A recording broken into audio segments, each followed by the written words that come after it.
I hereby call this advisory retreat to order. I've had excuses from John Rooney and Ravi before the time. Neither of them could make it. And we are missing 2 other members for the time being. So, but we're going to go. We are a quorum. Yeah, this is a retreat, so it's a working session for us. I do want to explain what the purpose is of tonight's retreat. The main purpose is for the advisory members to learn as much as possible from best practices to improve what we do where possible. This is not only from outside, but also from past practices here in town, and we'll have Al talk about that. At the same time, I'm sure this workshop should also be of value to all other interested parties of the town to help understand the division of powers within local government, not only to cover responsibilities, but more so to improve cooperation between the different parties in the town. Also tagged onto the agenda is time allocated to update us all on open meeting law, which is important. Just to mention for clarity, advisory is de facto also the finance committee of the town, and some material may refer to the finance committee, but it applies to advisory because advisory and the finance committees are put under the same umbrella by the state bylaws. Allow me to explain the process. In case we have more people coming in, I may repeat it, but the speakers will be the only people to speak tonight. The speakers on the agenda. And only advisory members may ask questions, and then, of course, answers from the speakers. The public are welcome to attend, those who are here and those who may come, but not to participate. So why don't we get rolling? I do want to mention, I said to Mr. Tosti that at least we may not have that many people here, but it is broadcast. It is recorded as well. And as time has moved on, I have learned here that people actually stay at home and prefer, if it rains, to just look at it live on television. I think there are members here who have done it in the past, and I see some nods. So you are not, these would not be the only people listening to you, Alan and Al. So if we get rolling, I'm going to ask Mr. Tosti to come and speak to us. Now, Alan is well known around Massachusetts. He's a member of the governing board of the MMA's ATFC, which stands for the Association for Town Finance Committees. He's chair of the Arlington Finance Committee, and I don't want to tell you for how many years he's been chair. I don't think I can count that far. He's a regular speaker and plays a major role at the ATFC's annual conference, which everybody that's involved in advisory should attend. It's a great conference, and he puts a lot of time into that, and that's where I got to meet him. By the way, he also published a book many years ago, which is a manual for municipal budget analysis, which he's not going to talk about tonight. So why don't we get rolling, Ellen? It's all yours, and the handouts you can hand out, but I mean the main point would be to look us at best practices, and thank you for joining us. Okay. Could you take one of the handouts up here, because I'll be speaking directly to them. Okay.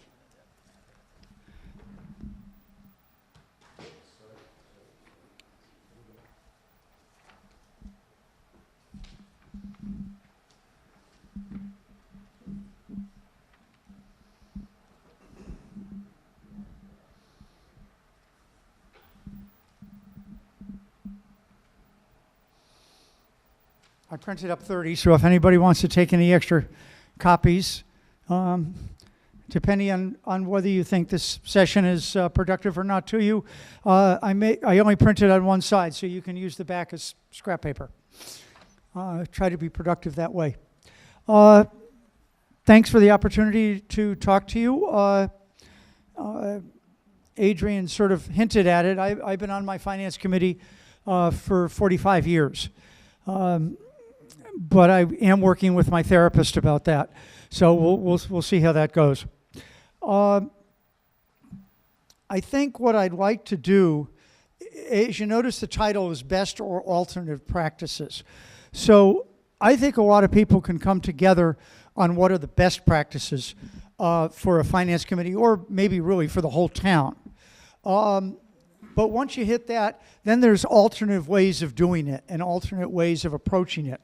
So I'm going to go through some best practices and alternate, some different ways of approaching it, largely from my hometown of Arlington.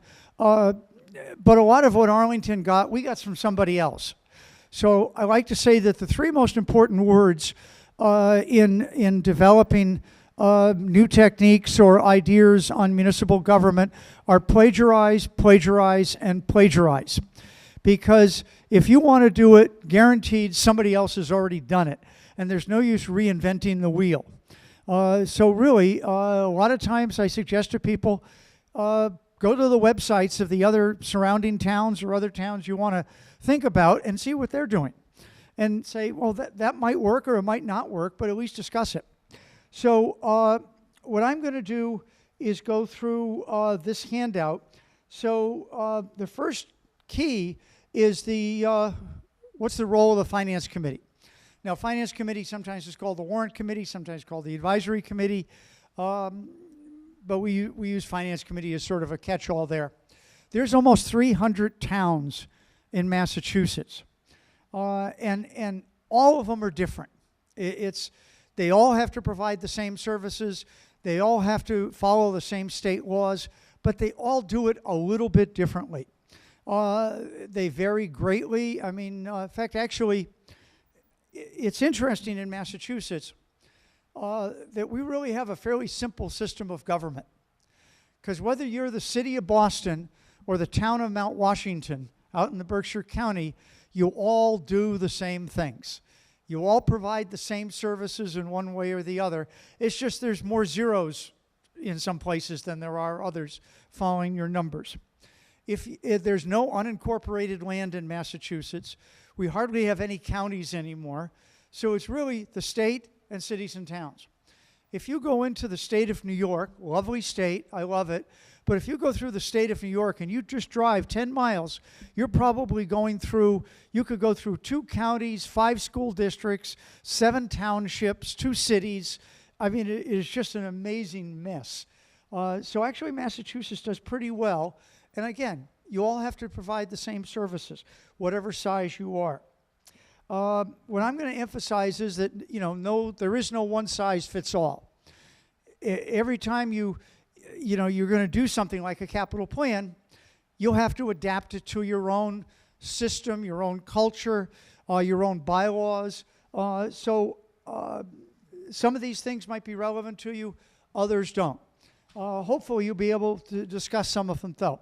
So if you go to the first page, this is an article I put together, and it's also in the Finance Committee Handbook, which I'll go to in a little bit. But the ATFC, Association of Town Finance Committees, would often get calls from selectmen, from finance committees. They're trying to take our authority away. How shall I handle it? So I put together a 2-pager, which basically goes through state law. So it's a focus on state law. And the way I approach local government, as far as looking at it, is there's 2 branches. There's the executive branch, and then there's the legislative branch. The executive branch, that's the town manager, town administrator, executive secretary, and the selectman. Now, you can throw the school committee and superintendent into that same group, but that's your executive branch. They're responsible for running the town on a day-to-day basis and making sure the services get delivered. What I like to see is that executive branch provided you have some kind of professional help, whether it's a manager, an administrator, executive secretary, there's different names you could put to it. Their job, from a finance point of view, the way I see it, is they put together the budget. They put together the whole budget, all the different departments, develop the revenues, and their job is to present a balanced budget to the legislative branch. The legislative branch consists of the town meeting and the finance committee. The finance committee I see is like the House Ways and Means Committee in the state legislature. They get the budget from the town, or from the governor. They take it, they start all over again, they examine the budget, and then they make a presentation to the full House of Representatives. So it's one way of looking at it, to sort of divide up your roles. Now, in Arlington, that's even changed over a period of time. It used to be the Finance Committee would get the budgets directly from all the different departments.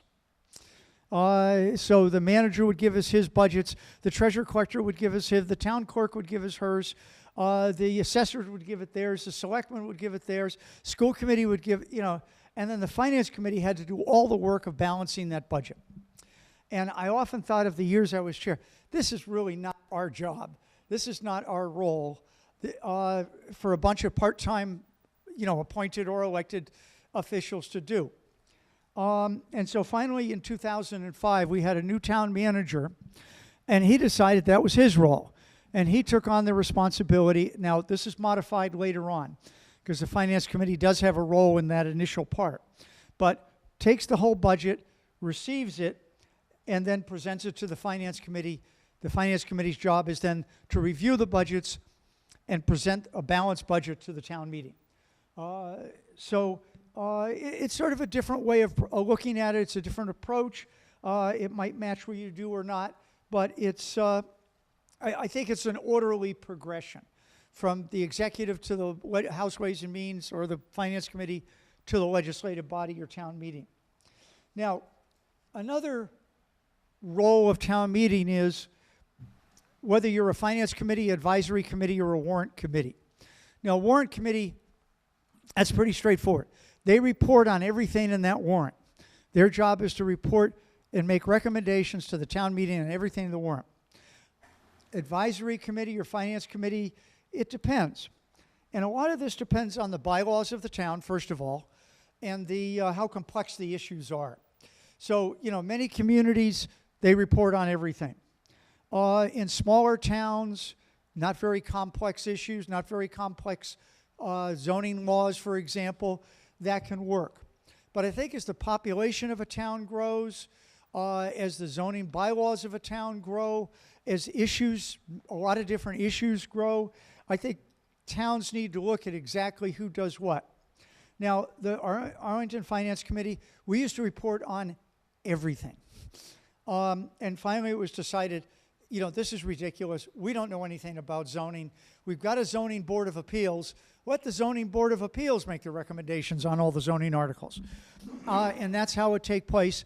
And now the successor to the zoning board of appeals in my town is the redevelopment board. All the zoning is reported by the redevelopment board. And then after that, gradually, probably 20 years ago, we made a further modification where the Board of Selectmen took on a role of reporting to town meeting all non-monetary articles. And we actually divided up a whole warrant. So all the zoning articles come first. That's the redevelopment board. The next is all the non-monetary warrant articles. Might be bylaw changes. It could be dogs. It could be trees. It could be something to do with liquor licenses. It could be a lot of different things. Selectmen report on that. And then the third element of the warrant is the Finance Committee. All Finance Committee articles, meaning anything with an appropriation, and of course the budgets, and the capital budget, and all of those.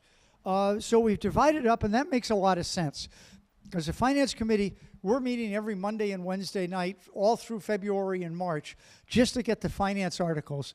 And the selectmen are meeting just as often to get all those other articles done. And believe me, the biggest article that's driving them crazy is pot.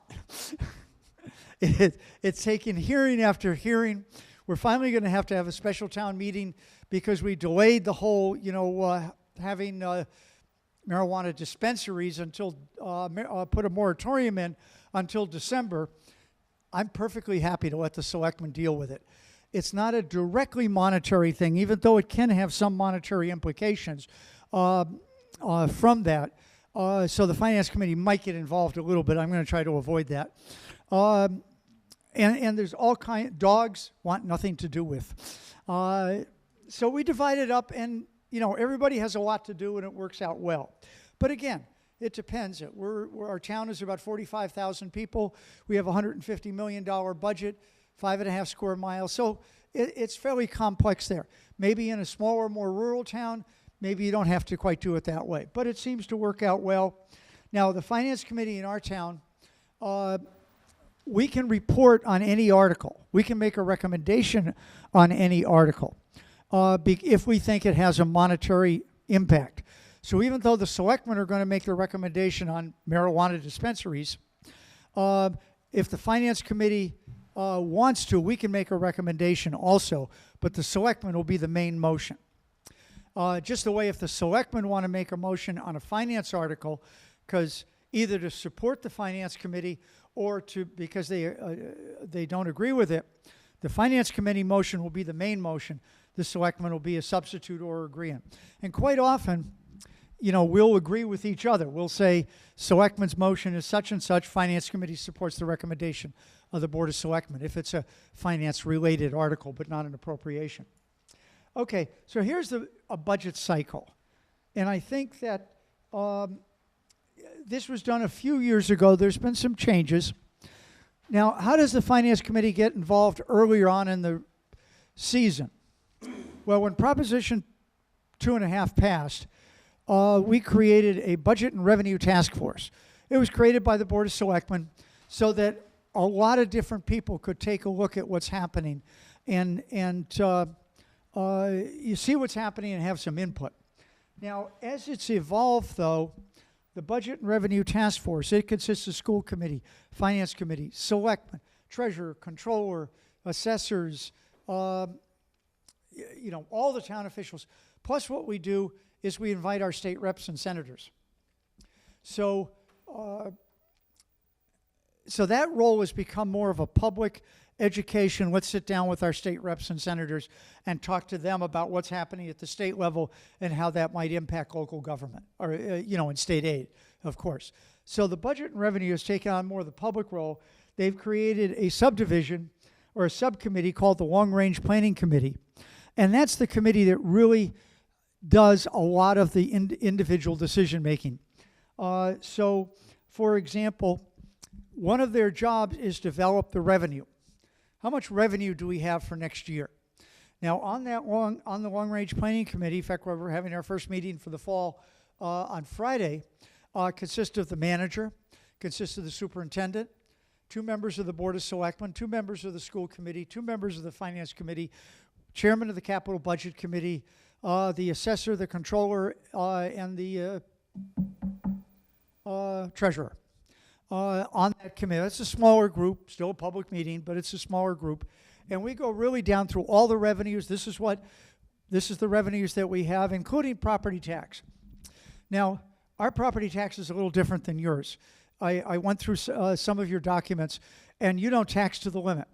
In Arlington, we tax to the limit. We go up 2.5% every year. We have to. We just don't have the new growth revenues. We just have too many demands on services. Our school population is exploding. This year we got 250 new students into our school system. That's like a 5% increase in our population in 1 year. And it's projected to grow about 200 students a year going forth. I don't know where they're all coming from. I'd like to figure out how to avoid it. But so we need to tax to the limit. So our property tax is easy. We just take last year's limit, go up 2.5%, add our projection for new growth, and whatever we need for debt exclusions and things like that, and that's our property tax. In fact, we pay our assessor by how close he can get to the limit. and his salary depends on that. If he leaves too much, he loses money. I'm kidding, of course. And so they also, and I'll go into this more on the second page, we also have an agreement between the school department, the manager, and a few other budgets on how much we can grow our budgets each year. So once we figure out the revenues, the manager's budgets can grow 3.25%. That's it. The schools, it's more complicated. They can grow their regular budgets 3.5%. They can grow their special ed 7%, and we have a special accommodation I'll show you in a minute for their growth in school population. So the schools leave the budget, the long-range planning committee knowing exactly what their bottom line is, and they plan their budget to that. This manager knows exactly his bottom line. We plan the budget. He plans the budget to that. It used to be that we had a lot of separate departments. Treasurer was independently elected. Assessors were independently elected. The clerk was independently elected. That's changed a lot in the last couple of years. So basically everything that's not school is under the manager. So everybody leaves there knowing how much they have to spend, and everybody agrees on what the revenues are. So everybody going into town meeting is on the same page. And I think that helps a great deal for the different groups to cooperate, and it works out very well. So early January is sort of the key. All budgets must be to the town manager by January 2nd. Now the schools is basically just a bottom line at that point. And then by January 15th, all budgets must go to the selectmen and to the finance committee. Now, our selectmen, they have their own work to do. They don't really do too much with the budget, to be honest. Occasionally, I'll get a letter from them saying, can we make this modification? And we do. I mean, as long as it's not too drastic. But so all the budgets come to the finance committee. Finance committee, I give my subcommittees 2 weeks to meet with the department heads and go through the budgets and analyze them. And then we start meeting in early February. We meet Monday and Wednesday, 7:30 to 10. We end our meetings at 10, period. We finish whatever we're discussing then, and vote it or not, but we finish at 10. One of the challenges I've found as chairman over the years is that people have more and more and more work to do on their own. They have families to raise, they've got jobs to take care of, and I'm not going to keep people past 10 when they got to get up early and go to work the next day. So we ended at 10. That seems to work out fairly well. So we're working through the budgets. Now, you might say, well, the budgets are sort of decided. Well, the total bottom line is decided. But the finance committee, so the public safety committee is going to meet with the fire chief and the police chief, and they go through the budgets, and they want to understand each part. And sometimes they'll make changes, not very often, but sometimes they make changes. If you trust your manager and you trust your department heads and what they're saying is reasonable, that's fine. If we do find some places to cut or some things that we think could get by, we talk to them. I mean, we don't do the things arbitrarily. And we have a set place where any extra money goes, snow and ice. We've been working, one of the things I always suggest is we've been working to eliminate our snow and ice deficit for years.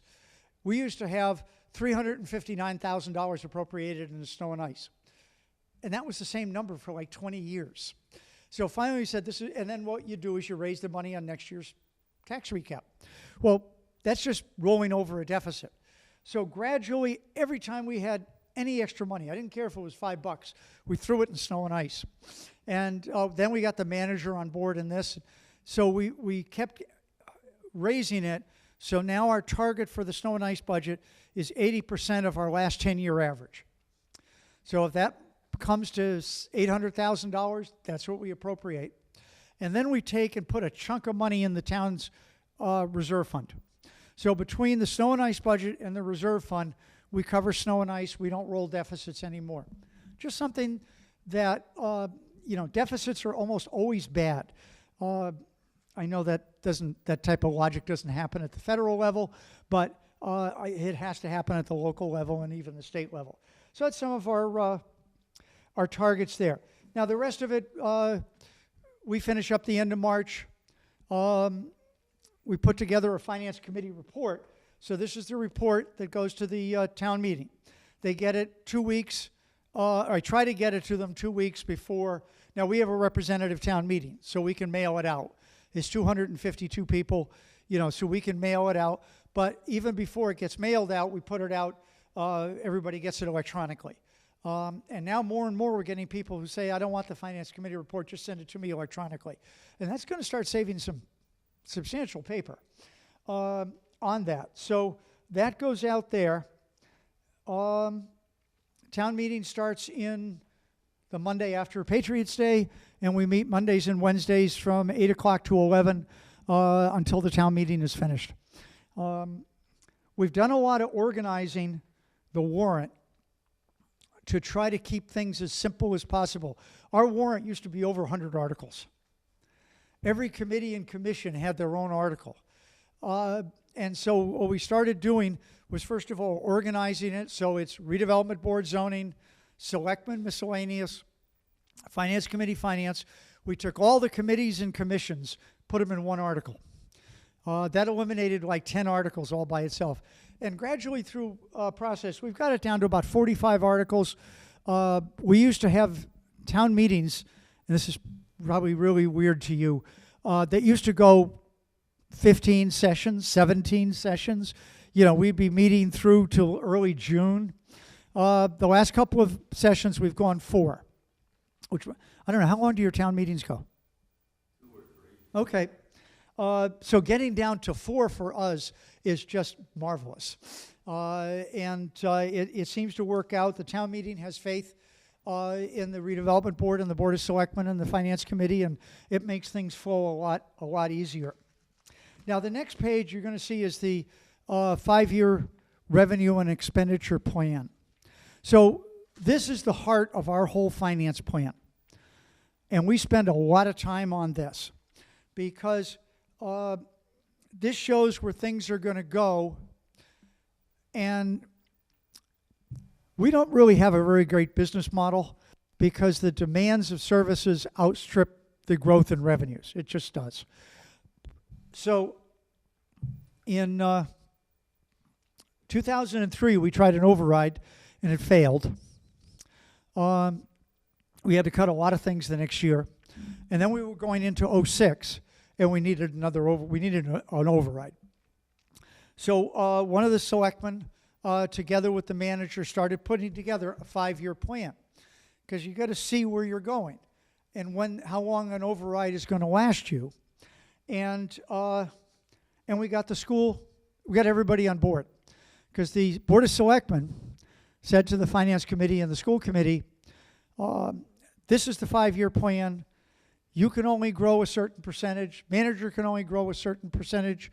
We're going to increase our exemptions and abate our exemptions for the elderly and for others. We're going to set revenues at certain levels of growth. And that's all you can grow. And if you don't agree to it, we're not putting the override on the ballot. And so Finance Committee, we were no problem. We voted for it. School Committee voted for it in concept. Went to the Selectmen. Selectmen says, no, that's not good enough. School Committee went back and they voted for almost everything.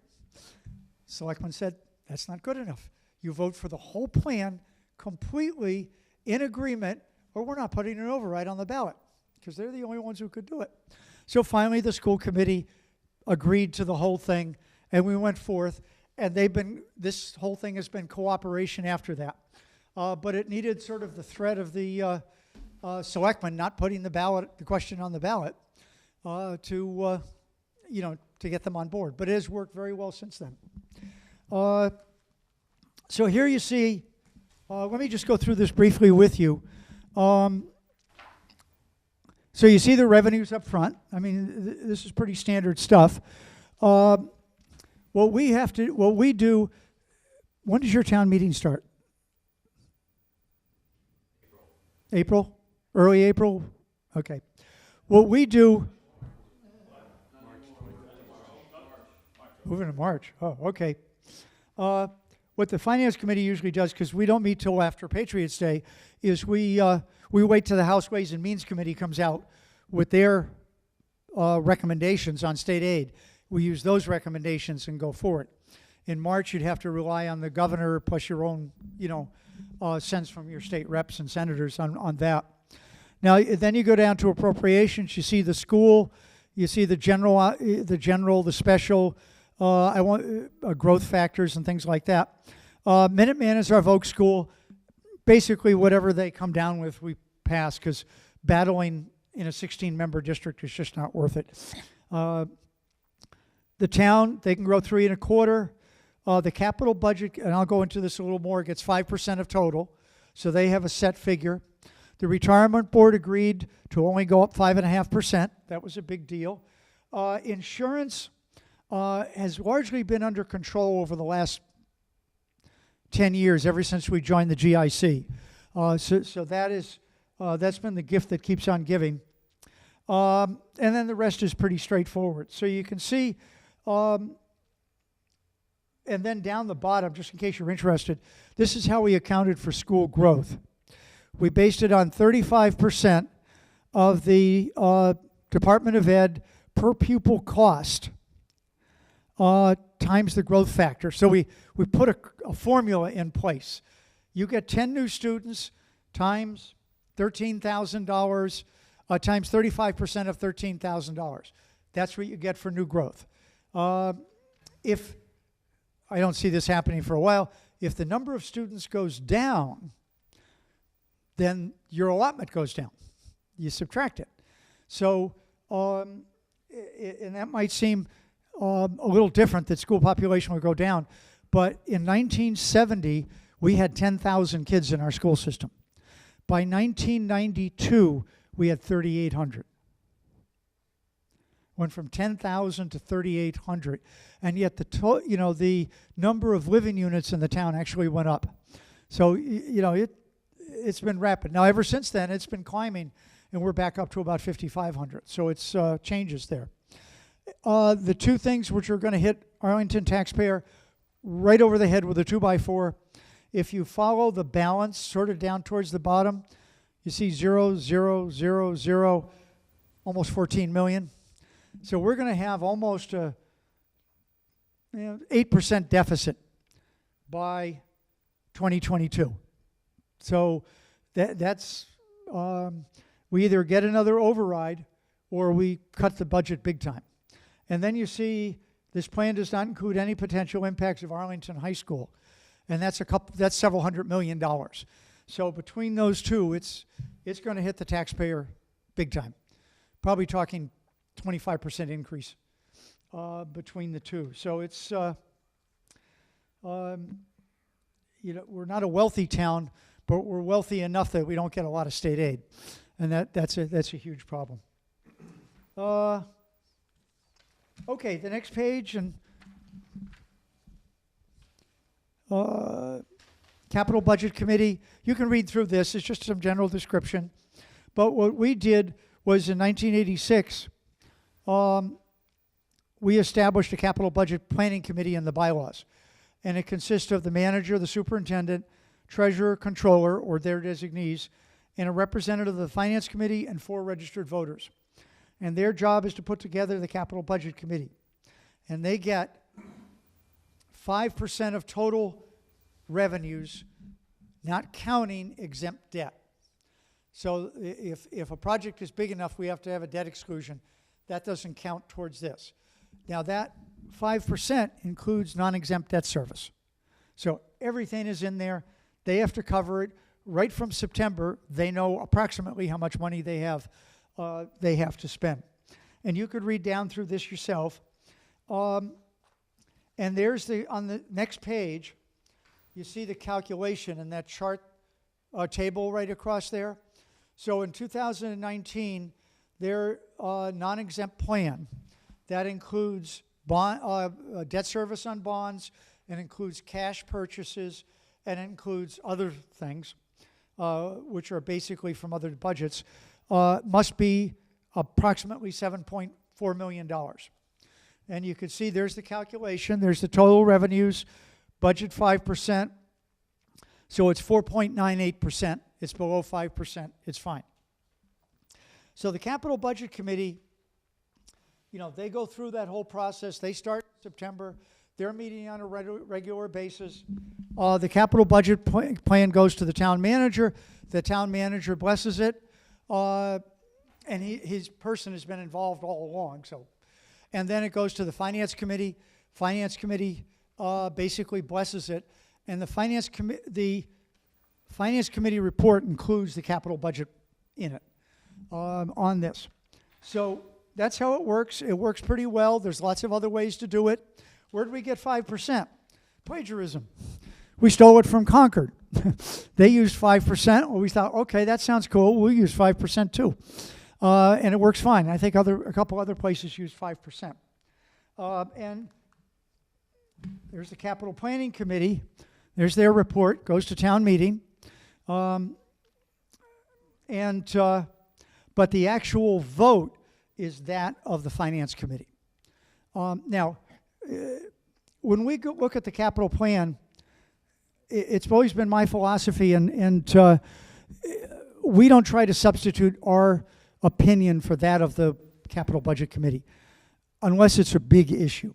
In other words, I'm not, if they decide a Ford F-350 is the right pickup truck, we're not going to tell them, no, we think it should be an F-250.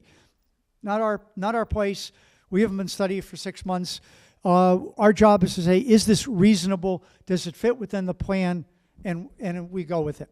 The only time since 1986 there has been a fight over the Capital Budget Committee was when we were replacing our fire stations. And that got to a battle over whether we should have 3 fire stations or 2 fire stations. And that was the only time that there's been a conflict, and it took an issue of that size. Okay, on the next page, let me just skim through this. I've already taken a fair amount of time. This is just a summary we put before. Okay, this is just a summary we put before town meeting. It's in the town meeting report. Now, I notice you have a summary like this too. It's not quite as detailed, but you have 3 years of it. So it depends whichever works best for you. But we want to know, you could sort of, the first column is all the revenues. We want people to, break down exactly what we're doing.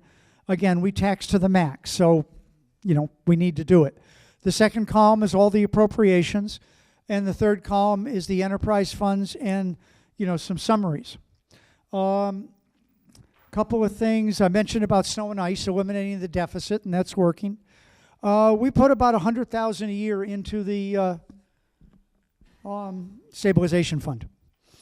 So every year for the last 20 years, we've been putting $100,000 a year. We built it up to about $3.5 million now, and that is not a rainy day fund. That is an emergency fund. We have to keep explaining the difference to the school committee. So it's that we do, and then otherwise, it's pretty straightforward. The budgets are on top. The separate warrant articles are down below. Some of them are fairly small. But I think, the town meeting likes to see where everything comes and everything goes. And I think, like I said, yours does it over a few years. Free cash. It's a subject that is near and dear to hearts. I notice in looking over your stuff, you basically use free cash for capital items.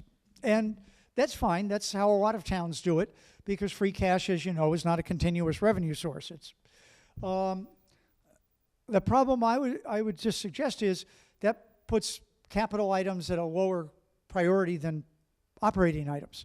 So one way to do it is to take the capital out of that whole process and figure out a different way to use free cash. Now, Arlington, we spend half and we roll half.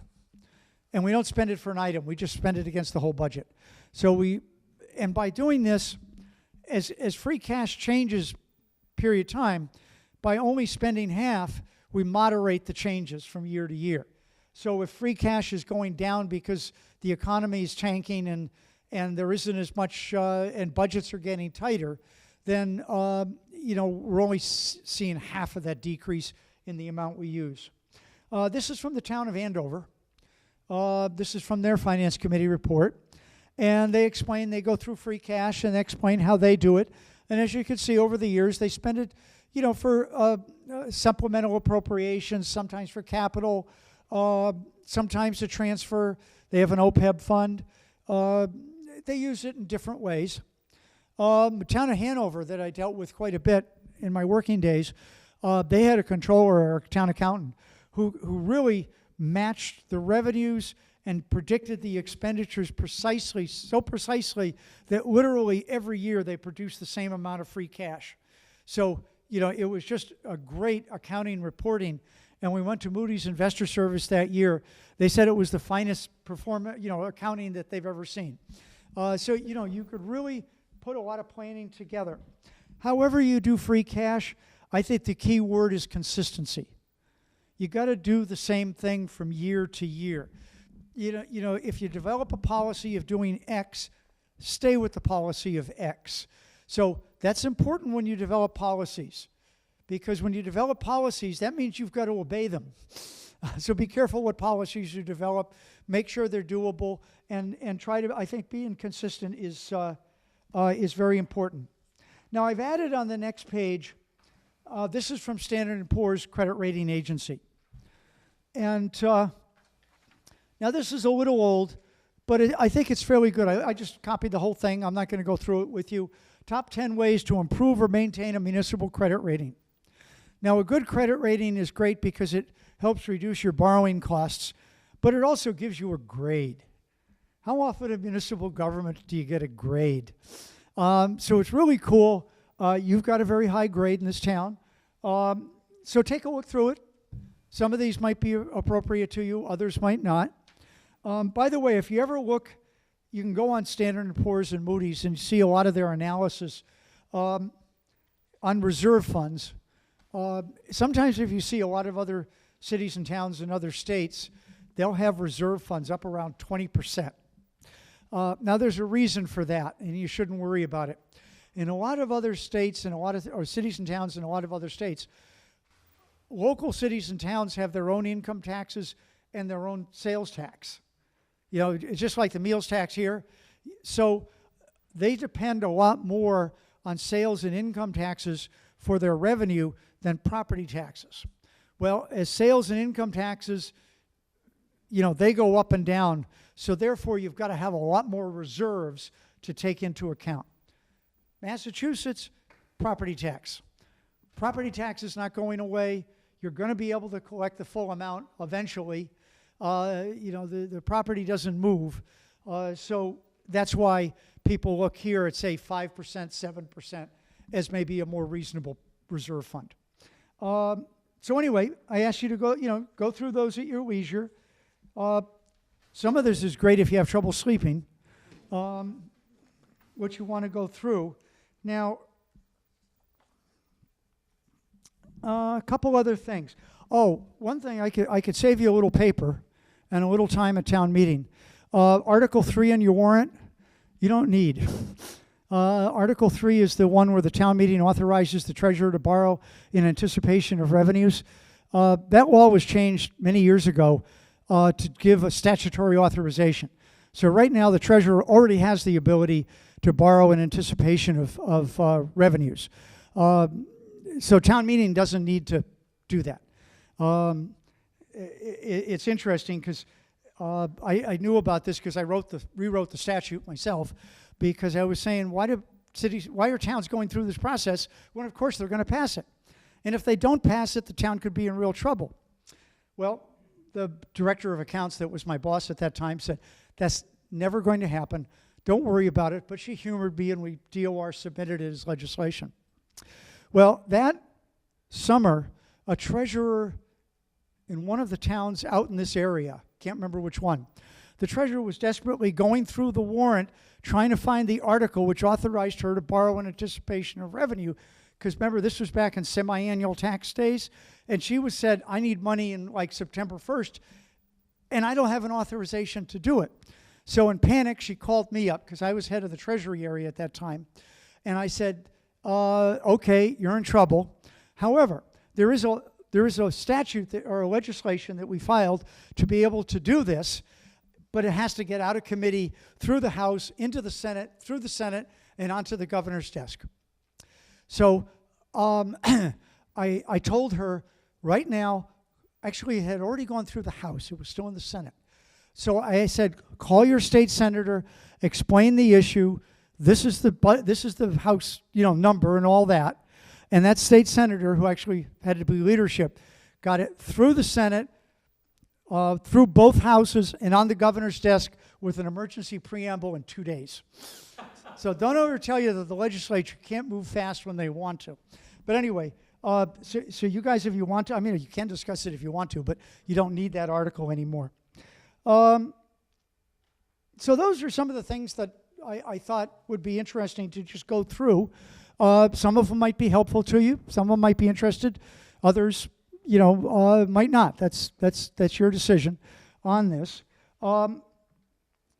If anybody's interested, see, here's the selectmen report. The big deal we have to do just before we go to print is for the selectmen, the capital budget committee, and the finance committee to color coordinate, because our town meeting members are sitting here with, on their seats with no desk with all these books so we got to make sure they're different colors. The redevelopment board always uses white, so that's not an issue. The Association of Town Finance Committees is your association, if you're on the finance committee. We meet, we have several different things that we do. One of the big things we do is the finance committee handbook. Now, we don't produce it like this anymore. We don't even give you a disc anymore, because so many of the laptops don't have disk drives.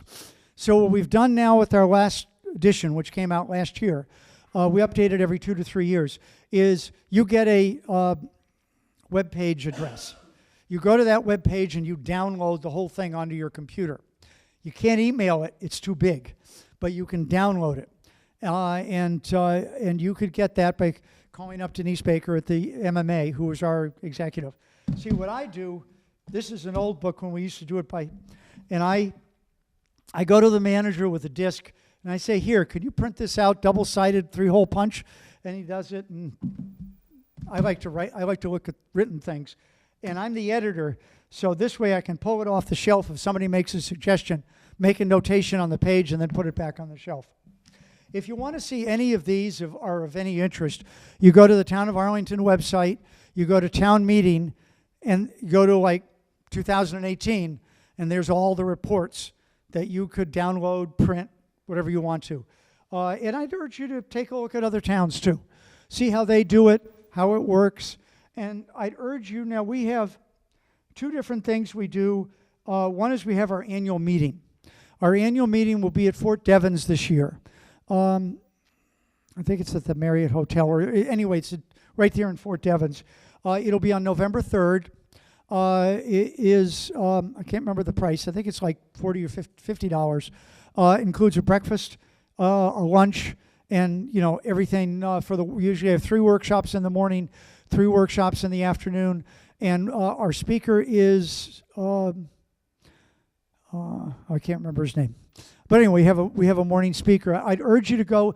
It's a great time to sit down with other towns and see how they do things. Because guaranteed, whatever problem you have, somebody else has had it before and figured out a way. In May, we usually have 3 workshops. These are free. We usually have one out in Amherst, one towards the North Shore, one towards the South Shore. We take a topic.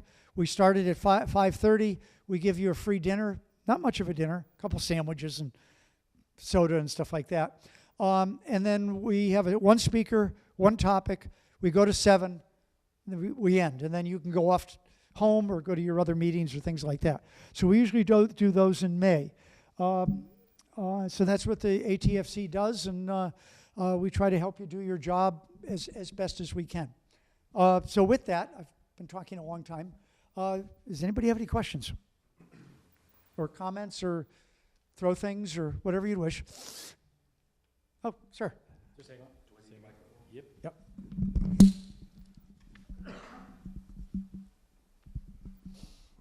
Thank you. That was really excellent information. Mr. Tossi, I was wondering if I don't know if you had spent any time with Adrian or kind of have seen our practices, but if you had, I was wondering if you would notice anything glaring, like a big thing that we need to improve on. I have skimmed through some of your stuff. I have Article 3. I just happened to notice because it was close to me. One thing that actually Adrian and I were talking about, it took me a while to understand your school system, because it looks like you have 3 separate at the high school, the regional high. Now, do you have your own local schools that are under your local school committee?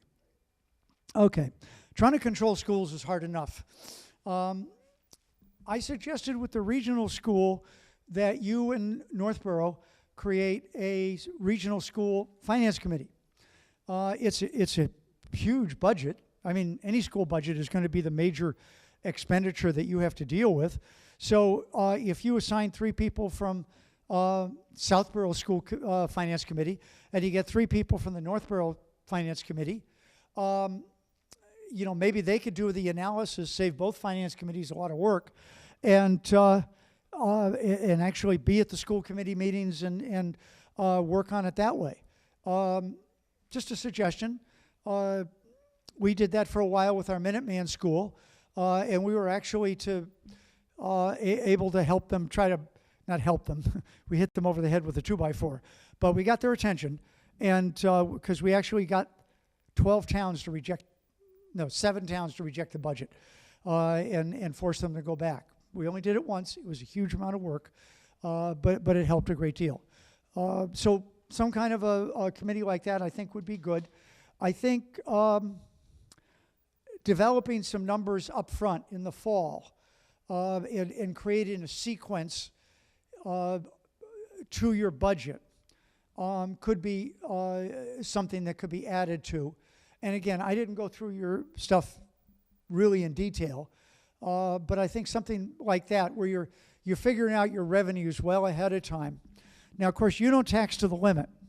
I was jealous, but you didn't tax to the limit. So it might be good to pick a number. In other words, this is what we want to tax to, whether it's a rate or a certain levy amount, and then put that together, and this is your revenues. This is what you have to spend, and then try to come to an agreement with the various parties, the town manager and the school and the various schools, so you can have a target. Now, of course, with your Northborough, Southborough, if one of you rejects the budget, it's rejected. So, I mean, in effect, both of you, I think, have veto power. With Assabet Valley, there's a lot more towns and cities in that. Trying to control vocational schools with huge numbers of towns is really a problem. But you didn't seem to have all that big a budget for Assabet Valley. With Arlington and Minuteman, we were a third of the budget. We only had 1/16 of the votes. So that was very frustrating for us. So those are a couple things that strike me on that. Another thing, by the way, you could do is Department of Revenue, Division of Local Services. They have a section. Now, they've been taking huge hits lately in their budget. But they have people who could go out, actually study it, like consultants, come out, take a look at how you do everything and make recommendations to you.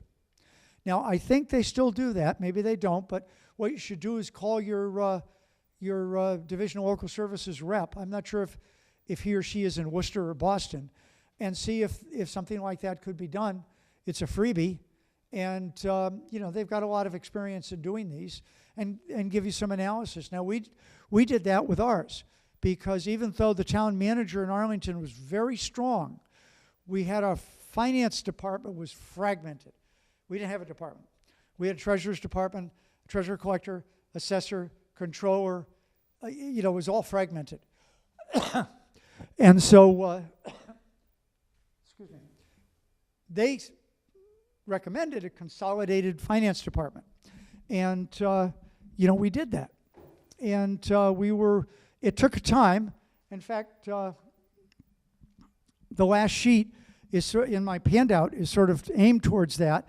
The manager put forth the Consolidated Finance Department, which was rejected by the Finance Committee, and several others. The treasurer collector, who was elected, was fighting it tooth and nail because they weren't sure they were going to get appointed back to their job, and it lost. The manager was discouraged, and if you take a look at the last page, that's my favorite cartoon when it comes to doing things in municipal government. Never give up. It just might take a little bit more time, that's all. Any other questions? Yes, ma'am. I just wanted to make sure I understood. So you tell each department, you give them a fixed percentage amount that they can grow Right. before they turn in their budgets. They Yep. have to live with that. And what happens if they want more? You say no? Well, because they know the selectmen are the only ones who could really put an override on the ballot, Yeah. and we need overrides every 5-6 years. We have to. We just, with the school budget increasing, with population increasing, the demands on our services have just gotten too much. So if they don't get that override on the ballot, and we do one override for everybody, so it's not just them, they know they're in trouble. So we've been cooperating, sort of on the we all hang together or we all hang separately. So they've been very cooperative, and we've been responsive to them. When their special ed was just growing far in excess of the 3.5%, we modified that to let that grow 7%, basically an average of the last 10 years of actuals. When their school population started skyrocketing, 150, 200 kids a year, we modified it with the schedule that we have down there. 35% of the average, state average, and we added that right into it. So we've supported their debt exclusions when they needed them to rebuild schools and all. And it got to the point of our cooperation was so good that at one point, somebody got up at town meeting and made a motion to add $300,000 to the school budget. And the superintendent got up and said, well, we thank you very much, but we're very happy with the recommendation of the Finance Committee, and we still support that. And it was voted down. You don't see that too often. No kidding. What if one department doesn't spend up to that limit? Where does the money go? In the increase, you said you can only go to this amount, this percentage, and some departments said, so we don't need all that. Where does the extra money go? Well, first of all, that has never happened I'm sure it with has. the school department. But in an ideal world. In the Commonwealth where of would it go? Massachusetts. Not forget schools. I mean, Right. DPW doesn't spend, well, that Well, would we never do with the happen. manager, because we go through and, Yeah. if we see some cuts, we'll do it. What was happening, for example, that whenever there was a vacancy, the manager would just leave it at whatever the step was before. So almost everybody's at max so he just leave the vacancy at max. And we started saying, well, wait a minute, why do you need max? Why don't you put it at entry level? And so, the manager, well, sometimes in the economy now we need to hire high. Well, that's fine, but you don't necessarily need max. Maybe you need step 3 or step 4. So, I don't know, it was like $5,000 or $10,000 total. But we got them to do that, and we put it in snow and ice. Thank you. Yeah, snow and ice is our catch-all. Okay, anybody else? Okay, great, thank you. I'm sure I can say thank you very much to Alan for coming here. Give him a hand. I have to say, got Al back from the Berkshires. He drove here in the rain. And I can assure you, more than just the people who are present here will see the recording. And it was live, so I hope a lot of people look at it. It's good.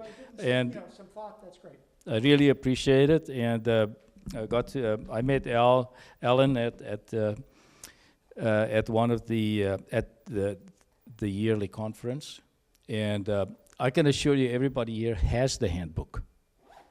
Everybody on the finance committee has the handbook, and we're asked to actually look at it before tonight.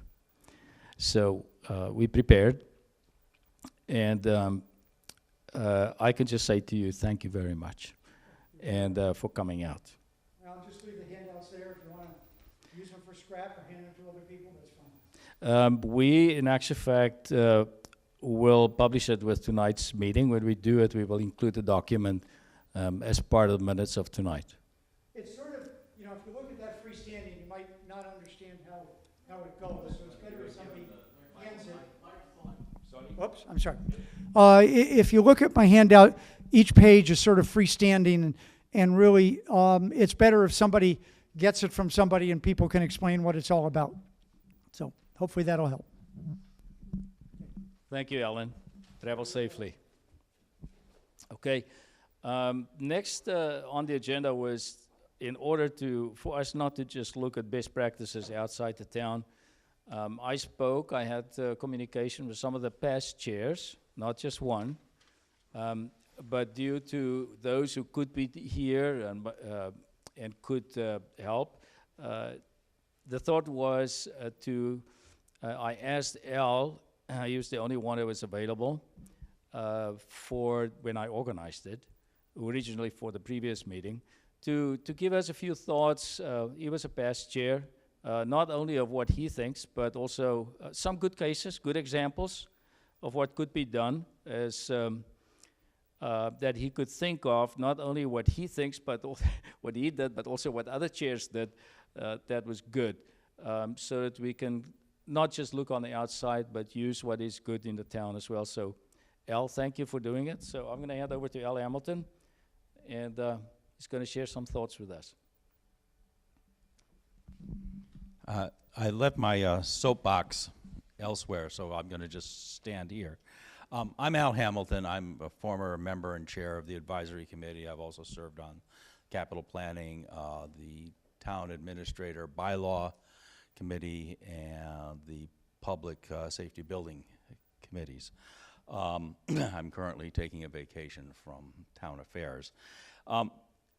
That's who I am. I think it's worth just reflecting very briefly on the institution which you serve, which is town meeting.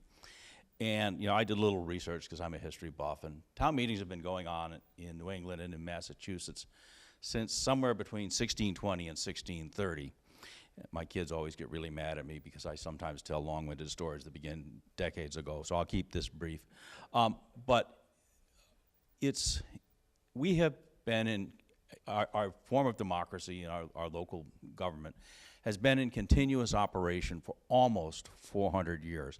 And that makes it one of the oldest continuous democratic institutions in the world. There are a few others that are a little older, but it's a pretty good run. I want to point out that our town meeting predates Congress by 150 years.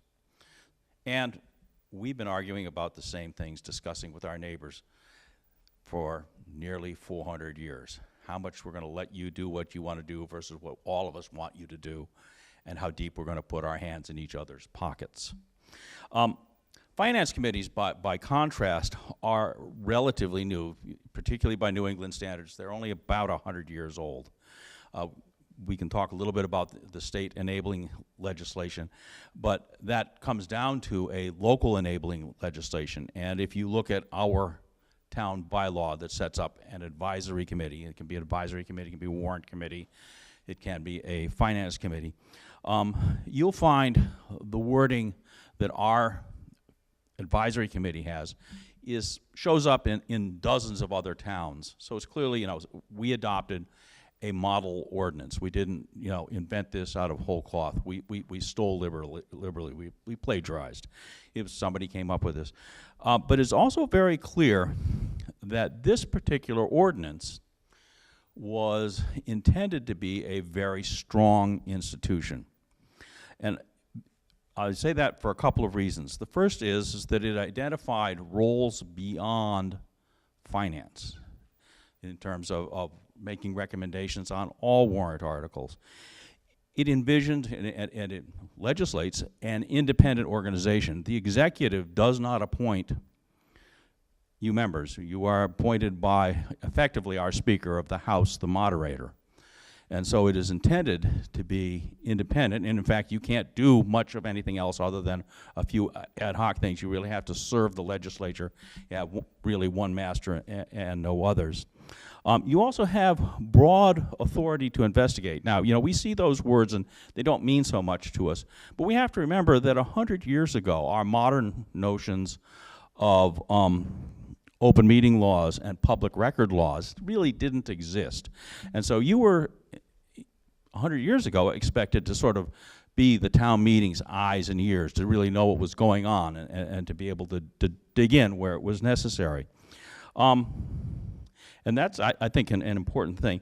And finally, as recently as about 12 years ago, town meeting opined on the subject when there was a motion to change the name of the committee to a finance committee. And town meeting voted it down heartily. It was brought forward by a member of there. So I'm going to talk a little bit about our advisory committee. And it's typically, the moderators have had a tradition of appointing a broad cross-section of folks. Hopefully, some people with kids in the school, some people like me with gray hair, and a mix of public and private experience, but often very substantive experience, and often with a bent towards being a numbers nerds of one form, flavor, or another. You have, as you know, 4 broad areas of responsibility. There is the preparation of the budget. There is advice on articles. You have to manage the reserve fund and investigate operations. And I would argue that, and I'll give you a couple of examples, that the committee has done the most good for our community when it has served as an agent of change. Change is hard, everybody knows that, and change is slow. And whenever there is change, there's inevitably a certain amount of friction. And so it really does help to be able to laugh at yourself. Believe me, I know this from hard experience. It helps sort of smooth it. And I wanted to give a couple of examples. If I can.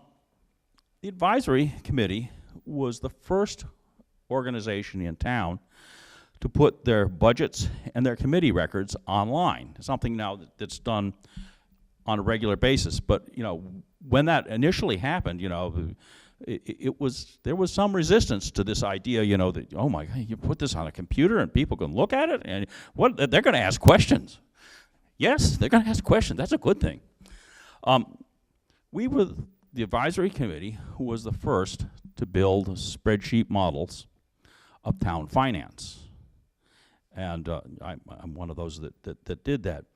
We have pushed in the past for changes in operational procedures. Now, it's clear we do not, I'm using the we now, do not have the authority to direct the operations that are properly managed by the executive, except that we can speak with the consent of town meeting through the budget. And that's pretty powerful words if you say them in an appropriate forum. So we pushed, for example, the recreation department to become essentially an independent, largely self-funding organization. And over the course of 2 or 3 years, they did just that. And they set up revolving funds and enterprise funds so that now they are largely self-funding.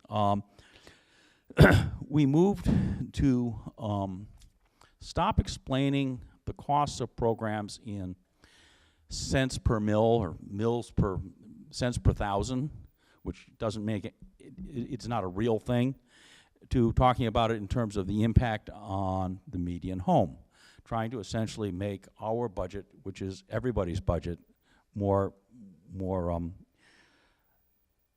graspable. We also, in the past, have really looked into how there were dozens and dozens and dozens of pockets of money in town that each small department might hoard for some reason. It's a kind of a little pejorative term, but they would hold on to it. And we pushed to use those monies to fund either special needs that might have come out of the reserve fund, or that might have, or can be used to fund continuing operations, so as to use those specialized sources of funds, their fees and the likes is what they typically are, rather than having the taxpayer pay for them. We developed recommendations for the development of capital maintenance funds and authorizing bylaws. You know, in the past, the reserve fund was really looked at as the capital maintenance fund. You know, the air conditioner goes out, we go to the reserve fund.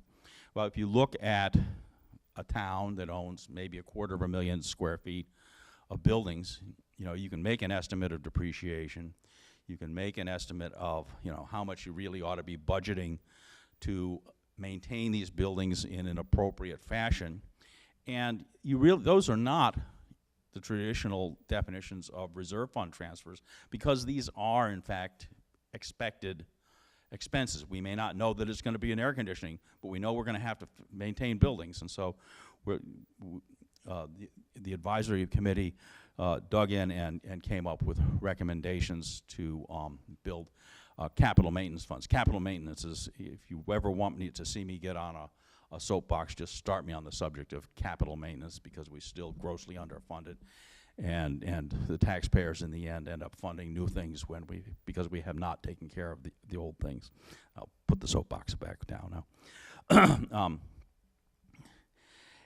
And I would argue that, you know, the advisory committee's goal or investigative powers, not in the negative sense of looking for something bad or being pejorative and saying, you know, you're not doing a good job, but rather trying to get people to think about the things we do in a different way and in a different light. You know, we talked about capital maintenance, understanding the school population. Our school population is going down. It has been for about 15 years, ever since we built school.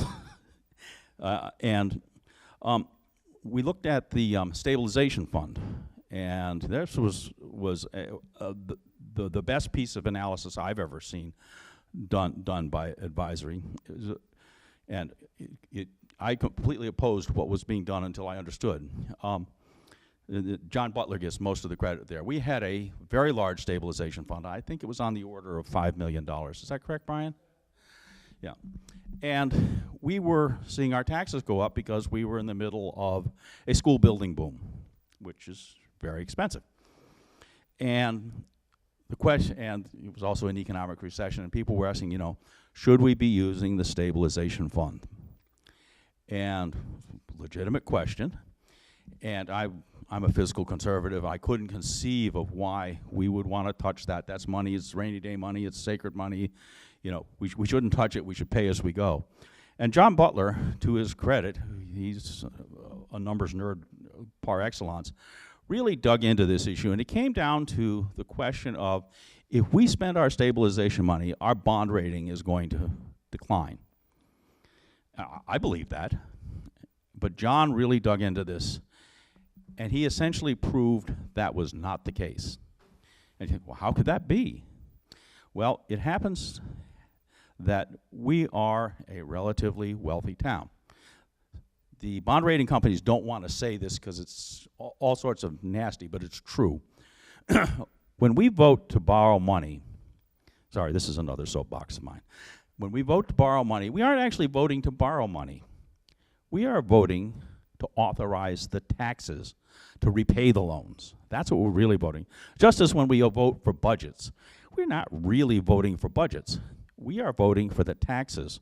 We're reaching into our neighbors' pockets to fund those programs.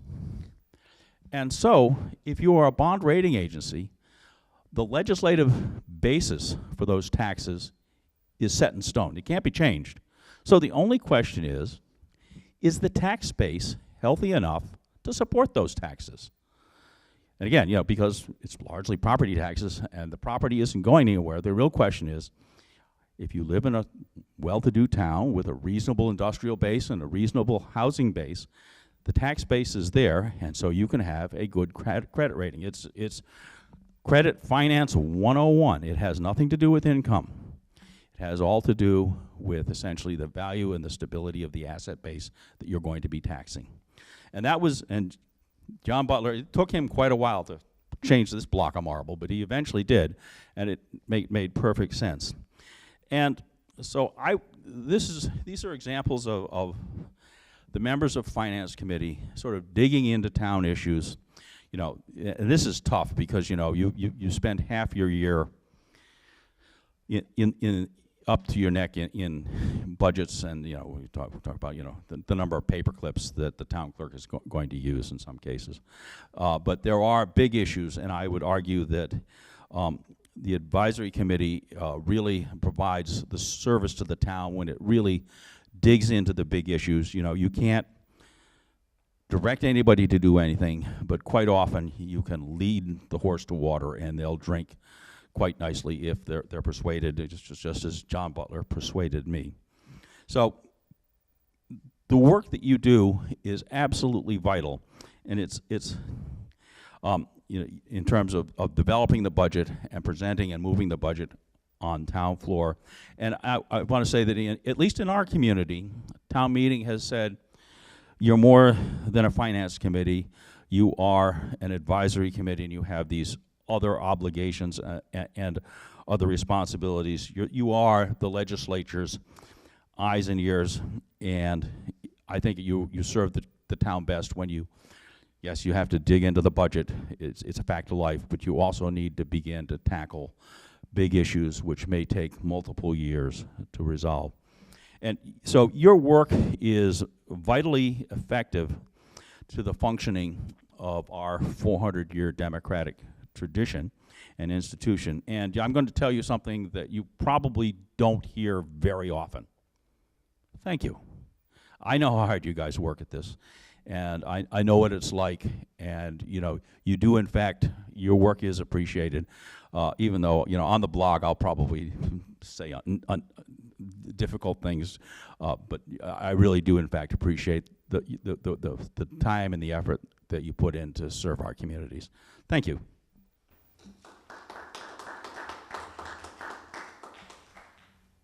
Thank you, Al. Much appreciated.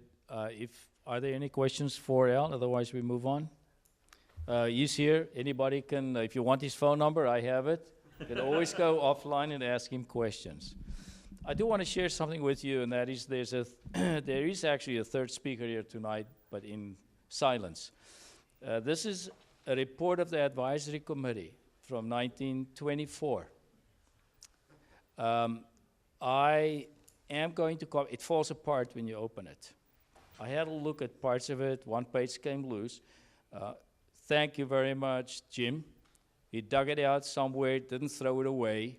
But I could tell you, having looked at various reports and examples, it's an excellent, par excellence example of what the job of advisory in this town is. So if anybody wants to tell you, I mean, there are past chairs, there are other people, but there's another one here from 1924, and you will be amazed at how professionally it was done. And I will try to copy it for the records and distribute it if I can. I try to, and I can tell you, you can't touch a page. It comes apart.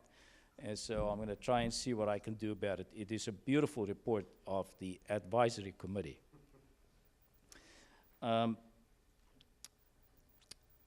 What I wanted to do is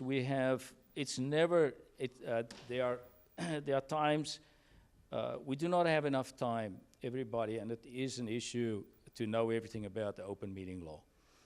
There are conferences that are done by the state. There was one in Southborough last year on the open meeting law. I couldn't go. I'm not sure who could go from the town.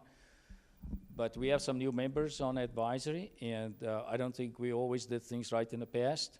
Nobody's perfect. And I thought it's very important for us at advisory to know again, and for the town, for those who listen, I asked, it was on my agenda, and how do we slot it in?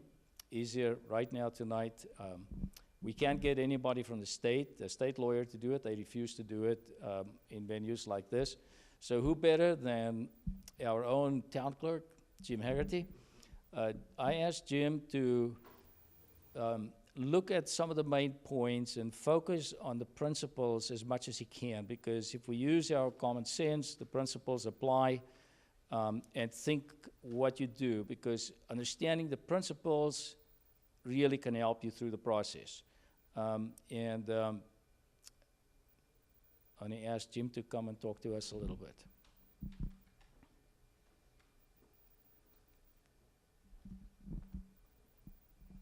Jim, you can sit down, you can stand, you can do what you want to. Can I bring you a chair or you can stand? You wanna sit? Yep, that'd be great, thank you. Okay, there you go. You can move it where you want to. Good evening. I sent all the members of the committee an email a couple of minutes ago that has documents I'm going to mention tonight, but if I just take a second and say a couple things about it. There's an awful lot of material that the state puts out that is, it's just awful and hard to read. But the open meeting law stuff is actually very good. They do a very nice job in the training materials. So I sent you checklists for creating and approving minutes, posting meetings, executive session, a link to different videos of sessions, training they have, the PowerPoint training video that was shown at the regional training session in Wayland, and also the open meeting law guide itself. They do a very nice job on this. It's written in English and it's pretty good. So let me just start with a caveat. I am not an attorney. I'm the town clerk, and my goal tonight is to share some of the information I've learned over the past 3 years. I go to a lot of training, and I go to a lot of other towns to watch how they hold their town meetings and elections and kind of the best practices kind of a thing. And I stopped counting how many different open meeting law training sessions I attended when I hit the 10th one. That being said, I'm going to another one later this week, and I learn something new every time. For me personally, what's very helpful to me is to be in an audience and to hear people that discuss an issue from a different perspective or talk about a problem they have. You know, it's like everything else in life. When everything goes right, you don't learn as much as when something goes wrong. And I had a lot of hair in my head once upon a time before I started beating my head against the wall. I deal with the open meeting law on a daily basis. I just checked my emails when I was putting some notes together here, and I have more than 24 emails, and I don't know how many calls to the Attorney General's office on the nuances of the open meeting law. And I will tell you that every single one of those emails and calls is to gather information to help keep people like you out of trouble. Volunteers that have the best intentions of the town, but can get snared in some of the nuances of this. So there is a regional training session on November the 15th over in Harvard. I'll be going over to it. You're welcome to drive with me. There's also a webinar on the 16th of October at 4 o'clock. And there you go. So let's dig right into this thing. When I was in college, I took a tax law course, and one of the few things I remember about it was that the first line of the tax code began, all income is taxable except. And that's why you had the 8,000 pages of tissue-thin paper to go through all the nuances. One of the things I've learned through my prior career as an FBI agent is that people are mistaken if they think that the law is the law. The law is not like a piece of granite. It's not a math equation that 1 and 1 equals 2. It changes all the time based upon interpretations, based upon nuances of situations. So I strongly encourage you that if you come across a situation where the materials I sent you or the information I provide you tonight doesn't give you confidence that you've made the right decision, call the Attorney General's office, the open meeting law people in the government section. They're very good, and discuss it with the attorney of the day. But please make that phone call before, not after the action. If you make the call after the action, it's like reporting to the police when you were speeding down the highway. It's not going to have a happy ending. Okay. Also, there's some overlap between the open meeting law and the public records law. I'm just going to mention the high points when I get into it. In addition, what I'm going to concentrate on here tonight are only aspects of the open meeting law that pertain to advisory. We could get down all kinds of rabbit holes for other stuff, so just keep it focused on you guys here tonight. Okay, why is there an open meeting law? States have what they call essentially sunshine laws, and the intent was to eliminate secrecy surrounding deliberations and decisions. It's simple as that. You are clearly a public body, subject to open meeting law, but what about subcommittees? What about working groups? Well, the open meeting law is silent on that. They don't use those terms. It means nothing to them. They refer to the term body. So no matter what you call the body, which means more than one person, 2 people literally have to form a subcommittee that's subject to the open meeting law. And that actually happened with something related to the public safety complex over there. So they have the same requirements. If you want to get into, if you have some of the subcommittees or working groups, I'll be happy to talk to you and share what I've learned about it, because it can get a little bit tricky. But at its most basic level, the open meeting law establishes requires that most of your meetings be held in public. It sets rules for how you create and maintain records, and it regulates, and this is critically important, what they refer to as deliberations, which those of us who are non-attorneys would call communications. I'm not quite sure why they use the word deliberations, but it's really communications. And a critical aspect, it's between a quorum of your members on a topic under the jurisdiction of the committee. So you have three legs of this stool here. That it's communications between a quorum of the members of your committee on a topic under your jurisdiction. You could all get together and talk about whether the Patriots really should have traded Gronkowski, and that's perfectly okay. There you go. So let's dig a little deeper into this. What triggers the open meeting law? It's anytime you have a quorum of the members of a public body that exchanges ideas. What's an exchange of an idea regarding a matter within the body's jurisdiction? All right, let's talk quorum for 1 second. We're going to jump back. Town meeting created advisory with 9 positions, so your quorum is 5, even if you have vacancies. Now, for some other committees, there are some wrinkles to that. For example, Conservation Commission, the statute that created that actually has their quorum as the majority of the members then in office. But for 99% of the committees, your quorum is 5, even if you only have 5 people on the board. Okay. All right.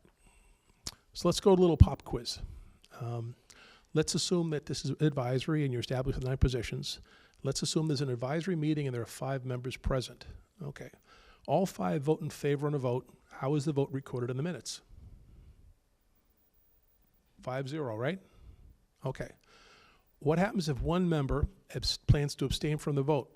Can that member participate in the discussion and ask questions even if they plan to abstain? How many people say yes? Let me see a show of hands. You're not going to get out of this. How many people say no? Okay. You have 5 members present, and one member makes it known that they plan to abstain from the vote. Can that member participate in the discussion on the topic and ask questions even if they plan to abstain? How many people think they can? How many people think they can't? Okay, they can. They absolutely can. Okay, so we have 5 people at the meeting and 1 member abstains. How is the vote recorded? 4, 0, and 1, right? Okay. Does it make a difference if 2 members abstain? No. Well, you still have a quorum. You still have 3 people participating in the vote. You have a majority, right? Okay, majority of the quorum present. Okay. If you had 3 members abstaining, which actually popped up with another committee, you would not have a majority of the quorum participating in the vote, so no vote is valid. Okay? Is not, because you don't have a majority. All right, now let's get into the tricky part here. And this actually popped up with another committee. And I see this because the minutes come into us, and I've had to go back to the people and say, you know, you need to go back and revote these issues. You have 5 members of the committee present, and 1 recuses them for only this vote. How is the vote recorded? What's that Jeopardy song? Do, do, do, right? Nope, it's not. That person does not participate in the vote. The vote will be 4 in favor, 0. It's like that person wasn't even there. Okay, if they recuse themselves. If a member recused themselves from the vote, can they participate in the discussion before they recuse themselves from the vote? Nope. Can they remain at the table during the discussion? No. And I have seen this with a committee here in town where an individual recused themselves but remained at the table. Not a good idea. And truth be told, the Attorney General's office recommends that they leave the room. If you're going to abstain, you're done, you leave the room. I beg your pardon. I said if they recuse themselves. If they're going to recuse themselves, the wise choice of action is to leave totally. Just leave the room, you're done, you're out of the way. Okay? That's tricky, and a lot of folks don't get that. Let's talk deliberation for a second here.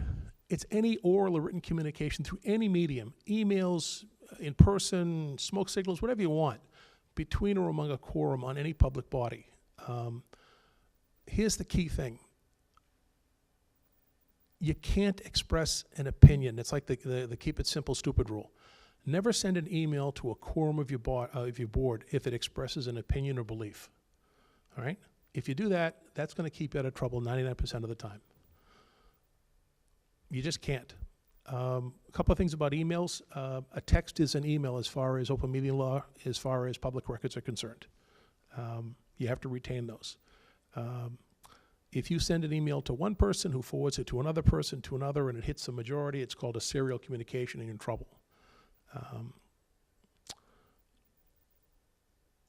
And again, I've seen folks with the best of intentions get into trouble because they express an opinion or a belief to a majority of the quorum. You can send anything you want in person to anything up to a quorum.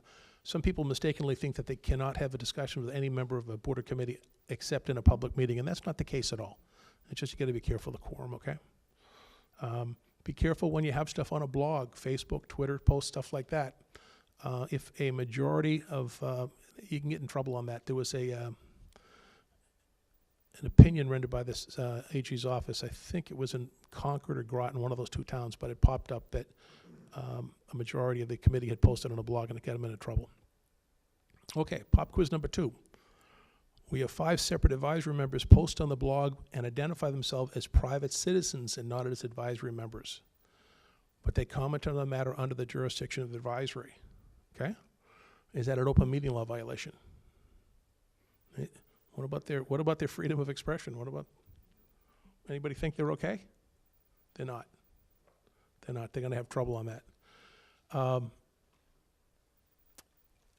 An expression of an opinion on matters within the body's jurisdiction to a quorum of a public body is a deliberation, and this is critically important, what I'm going to say now, even if no other public body member responds. Okay? So, if somebody sent an email with an opinion, even an opinion like, I think that you're a finance committee in some respects, somebody wants to send an email out to say, we think that the costs for the new public safety building are excessive, and this should be a matter that we should address at our next meeting. And that goes to a majority of the committee. That's an open meeting law violation. Absolutely, you could send it to the chair or somebody else to request that that be an agenda item, but you can't send it to everybody else because you express an opinion. Okay. Draft minutes. This is where folks get into trouble all the time. Typically, one person, secretary, the scribe, whatever the point is, sends an email out to everybody with the draft minutes. The response to that, the edits to the draft should be sent back to one person only. They should not be reply all, because now you're expressing your opinion. It's a bad thing.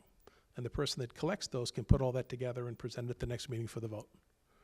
Okay?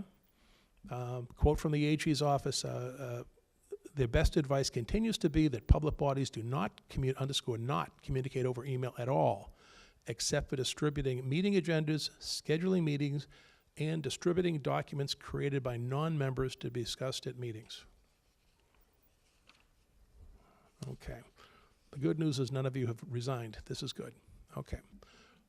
One comment in the world we live in today, that you have to assume that every email that you send or every text will be forwarded and end up in the newspaper or blog. That's just the world we live in. There you go. I actually have Gmail that I use for personal account, and I was happy to see that they have some kind of a feature that it will hold it for like 30 seconds before you send it out. That's come in handy a couple of times. That's pretty good. Okay. Let's switch to public records for a little bit here, okay? Because there's a tremendous amount of misinformation out in the world, not just between citizens, but companies, attorneys, you name it. Now, I'm the records custodian only for the records that the town clerk maintains. Yet, I want to give you a caveat here. Just because somebody asks for something doesn't mean they have a right to it. And I have seen public records requests come in asking for emails from people on other committees, including records of if their business partners have relationships with anybody, all kinds of stuff. Well, you can ask them what they had for breakfast that morning. It doesn't mean you're entitled to get it, okay? And people have to pay more attention to public record stuff to look at that stuff. I got a request today from an attorney with a prospective request. He wanted me to give him reports as they become available. Well, the public records law doesn't allow that. It allows for the production of records, not the creation of records, and it's not prospective in that it doesn't mean you'll get the next records for the next 6 months as they're created. He's a lawyer who should have known better. It's not my job to educate him. So, but there you go. Okay, Let's talk about public meeting notices. The agendas have to be posted in 2 places. We've told the state, the clerk's bulletin board in the hall downstairs and on our website at least 48 hours in advance. We do the postings. We actually send them to an account called Meetings. We use that email address because it forwards to the 3 of us in the office. If one of us isn't there, we'll be sure we get it taken care of, okay? Agendas have to list the topics the chair would reasonably be expected to know 48 hours in advance of the meeting. You know, to me, that's a pretty simple phrase, but that pops up a lot. I had somebody today that wanted to send a revision, and I called him and said, you can't do this. You know, you're asking to revise something to have basic stuff that would be held at every meeting you ever held, and you didn't put it on your original agenda. What's your justification for putting it here on the revised agenda? I said, you know, you might as well just call the AG's office right now and turn yourself in for the open meeting law. I said, don't do it. I said, you missed the boat. Just, you know, bite the bullet, have a quick and dirty meeting, and then post another one. Just, there you go. But some people mistakenly think that because the agenda is posted, it's like granite, that you can't change it, and that's not the case. The chair does have the right to modify the agenda, but this is where discretion and playing with fire, what you balance on that. How important is it to discuss something at that meeting? When I was on advisory with Al, and I just have to tell you a quick story, Al, I think after like the second meeting, I was up shopping at a store up in Marlborough, and one of the department heads here in Southborough saw me in the produce aisle, and she said, oh my God, I have to see you people outside of the advisory meeting? It was a Kodak moment. We get along okay now, though. We had a hard and fast rule that if the agenda had these items on it, that was it, and that was all that was discussed. Unless my own personal opinion on this is that unless there's a critical need to discuss something that is not on the agenda, don't do it. I just think it's a bad idea for a whole bunch of reasons, okay? All right, can meetings be held on weekends? Yes. Can they be held on holidays? All right, well, the answer to that should be a yes or no, right? It's actually about 87 words in the statute that defines which holidays. It's the most craziest thing in the world. The short is, it can be held in a private facility as long as it's open to the public. Couple of things that pop up in meetings. I've been at meetings where attendees were required to sign in. The chair said, you have to sign in. No, you don't. No. Attendees can record the conversation. They just have to notify the chair, right? And the chair would make a public notification that John Smith is going to record this conversation, and they can, okay? As far as what is listed on the agenda, the AG says here that the topics must be sufficiently specific to reasonably advise the public of issues to be discussed at the meeting, okay?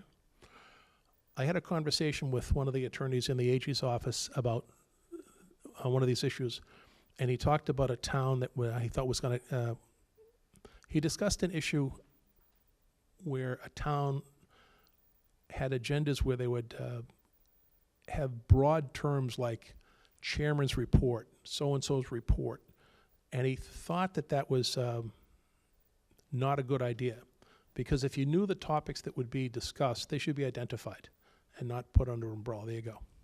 All right, let's go to another pop quiz. The chair submits an agenda to the town clerk's office 48 hours in advance of the meeting, but the clerk doesn't post the meeting before the 48-hour deadline. Can the meeting be held? Yeah, unfortunately that happened to us last week with EDC. It's the first time that I can recall we've ever dropped the ball.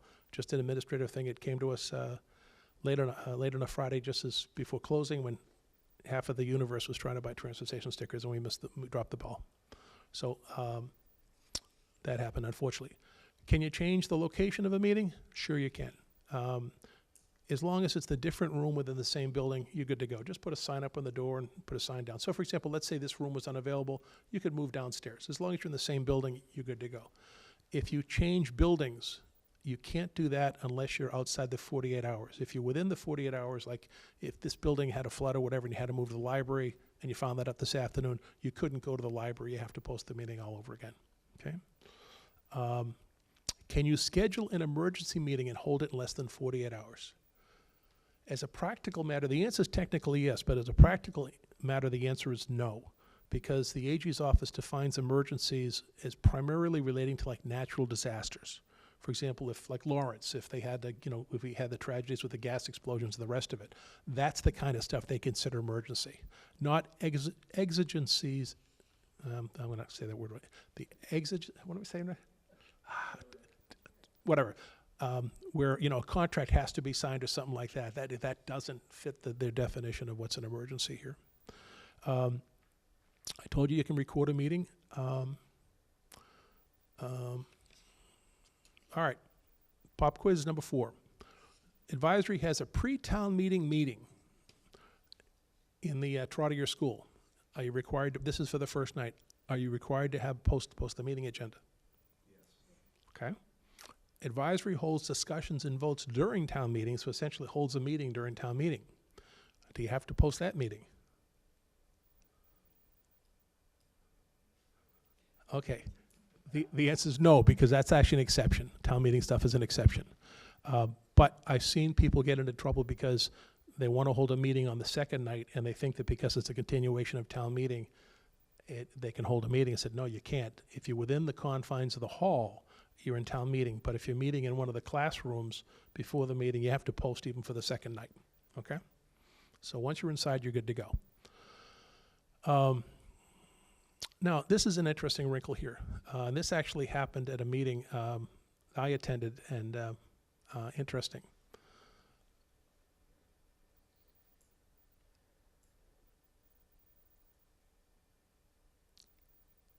If a quorum of advisory attends a Board of Selectmen's meeting, is a posting required? The answer is it depends. The answer is technically no if you're not, unless you're going to have a discussion. But the smart money is post, just to cover yourselves in case somebody wants to talk about an issue or not. And frankly, if several of you are going to go, it doesn't hurt you to post the meeting anyway, because what if 5 people show up and you're good to go? Now, I was at a meeting held in the library in the Eaton room downstairs, and a number of people showed up from a committee that actually would have created a quorum. So they said, yeah, you can't. So they sent somebody out in the hall, and they wanted to stand right outside the door and listen. And I said, you can't do that. You can't. You just can't. All right? And it's interesting. It actually goes so far. There's actually been I had some discussion with one of the attorneys about this. He laughed at it. He said, no, you can't even text back and forth. You can't send information out back and forth. Now, if advisory were having a meeting here and you texted one another about an issue while you're having the meeting, that's an open meeting law violation, because you're having a communication during a meeting, but the public isn't knowledgeable about it. So you got to be careful of some of that stuff, because you could be receiving a text about stopping to get milk on the way home, and somebody might think it's something more nefarious there. So, but anyway, my opinion is that if you're going to be in some kind of a group where it gets down to perception, which is critically important in the open meeting law, I would post the meeting, and if you don't have a quorum, that's fine. If you don't talk, you're good to go. All right, so here's a question for you. Advisory wants to hold a walk through or visit the site of the new public safety building. Do you have to post a meeting? Yes. Oh, we got some split answer on this. The answer is no.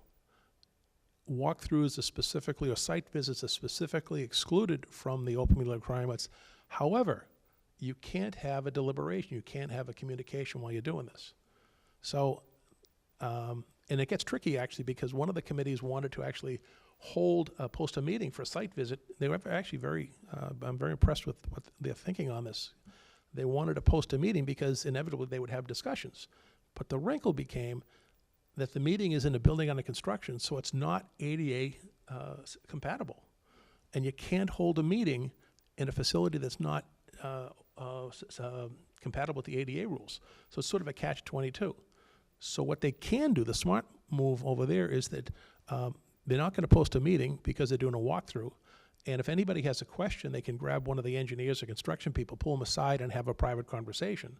And then they can come back to a building like this and hold their meeting and then raise those questions in this kind of a forum. So this stuff can get really tricky. It really is. Okay, let's talk about minutes for a second because this can be kind of interesting here. And I sent you a checklist, which is really pretty good. It's in your emails there. Some of it's pretty straightforward: the date, the time, the place, and a list of members present or absent. But you have to include an accurate summary of the discussion of each subject. So this gets down to war and peace versus brevity. Somebody wants to list 17 pages worth of minutes. Somebody wants to say discussion held, vote taken, next issue. The AG's office is more in favor of war and peace, but it has to be something that something I plagiarized off their website. They said the summary doesn't need to be a transcript, but it should provide enough details so a member of the public who did not attend the meeting could read the minutes and understand what occurred and how the public body arrived at its decisions.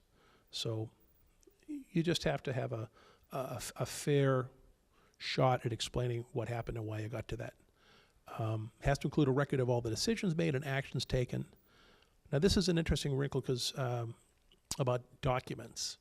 The minutes must include a list of all the documents and other exhibits used by the public body during the meeting. Okay. What does that mean? For example, in advisory, you may have 20 spreadsheets sent to you before your meeting. You review them, you have them printed out in front of you, you have them on your laptops. Do all those get attached to the meeting, to the minutes? No, they don't. Again, a three-legged test. That you may have reviewed all these documents prior to the meeting, but the only stuff that is considered used at the meeting is if the document or exhibit is physically present, it's verbally identified, and its contents are discussed. Those are the three things, okay? That is not to say that you are not restricted from adding more information. If you had 20 spreadsheets of budgets and you wanted to post those as items you discussed, or you wanted to use Shutterfly for something, which was very successful when I was in advisory, there's no prohibition against doing that. It's just a matter of how much information you want to share and when you want to share it. Okay. Remote participation. Answer your question? Okay. You can participate remotely. There are a couple of caveats to that. There has to be a quorum of the body present throughout the whole meeting. So again, in our situation for advisory, you'd have to have 5 people physically present for somebody else to participate remotely. The remote person doesn't count towards the quorum of people physically present. And if the meeting began and one of the 5 people here left, the meeting's over, you no longer have a quorum, okay? You can participate via cell phone, via Skype, via anything you want. However, you could use a speakerphone. It gets tricky if you use Skype, though, because the public has to be able to see that video, and that can get a little tricky. So just be careful on that. You're sort of setting yourself for trouble on that.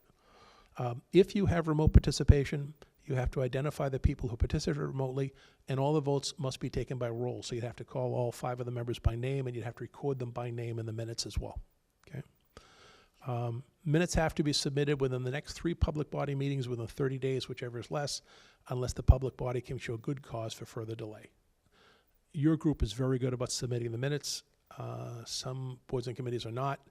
And we are, in the clerk's office, going through the mind-numbing action of going back for the past 2 years to identify what we have, what we don't have, and trying to bring everybody up to speed. It's a lot of work. Okay. And again, this is just somebody who deals with this all the time. I'm not a lawyer. I just deal with this. Sometimes I think of my job down there as a lifeguard, not as a town clerk. I'm trying to keep people out of trouble, and that's not a bad thing. But the open meeting law is very, very important, especially for your board, in my opinion, because it's not just about following the state regulations. It's about maintaining the trust of the residents in Southborough. And that's a very easy thing to lose, that if you make a mistake on something, sometimes that can be spun out of control, that you're trying to hide something or a bad thing happens, and you can lose that in a heartbeat. And advisory has always been the group that the voters have looked to for kind of a reality check. Does that make sense? And I know that I've talked to some of you about this. On the 6 years I was on advisory, there were only 2 times that advisory recommended something that the hall didn't agree with us. Once was a library, once was a school item. And people had saved the library buttons was one of them. You can't beat that. And the other was when Dr. Gabron got up and did everything but beat the table. He did a really good job that day. But there are a lot of times when the hall didn't agree with the selectmen, but they always looked to advisory to say, what do you think? And that advisory always had a lot of respect. I'm going to jump off topic a little bit. It gets back into the issue here of people making comments on the blogs or different things, or getting up and about